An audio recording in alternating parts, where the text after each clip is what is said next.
So this is kind of a funny, it's almost like a paradoxical analogy. So you'll have people who are kind of higher up or whatever in a company. Maybe they're a CEO or they're a vice president or something like that. They're on the board of directors. And so they want you to play the game, right? They want you to run through the gauntlet. They want you to run through to and fro. And it's kind of funny because in the Bible they said the end times everyone was running to and fro. And so if you participate in the running to and fro, you're one of the people who is kind of succumbing to the darkness and the revelations that occur during the end times. And in my mind, you're not really supposed to succumb to the revelations. You're supposed to stand strong in your faith and quote unquote be raptured away. That being said, there are people out there that want you to run to and fro like a crazy person, and according to their will of what they want you to do, not the will of God, but what they want you to do.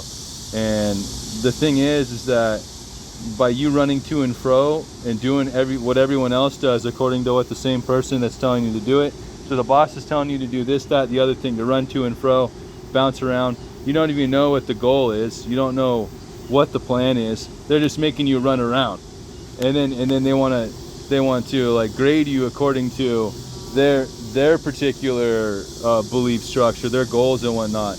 And the funny thing is that if you're like an independent thinking individual, if you're the mover and shaker, you don't want to abide by those rules, because that kills your inspiration, it kills your ingenuity, it kills your ability to be creative by following what everyone else is doing. So the mere fact is someone who sees what someone else is trying to get you to do and you say, nah, I'm not going to do that. I'm not going to go run around to and fro.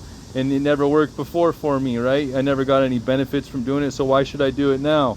If you're the person that does that, it's funny because there's a quote in the Bible about what God says about those people.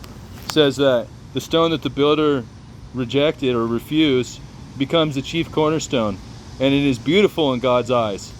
So what that says is that the people who are rejected, they get turned down or put in last place. The person that gets put in last place is essentially the person that belongs in first place. They just don't see it. They don't recognize that the person that they put in last place is an independent thinking individual with all kinds of ingenuity and creativity they can bring to the table that they would never see from anybody else. So what I have to say about that is that when someone tries to sit there and make you conform to exactly what they make everyone else do, and you say no, and then they want to put you at last place, in reality what they're doing is they're telling you that they don't realize your value. And so, you just find someone else that wants to put you in first place.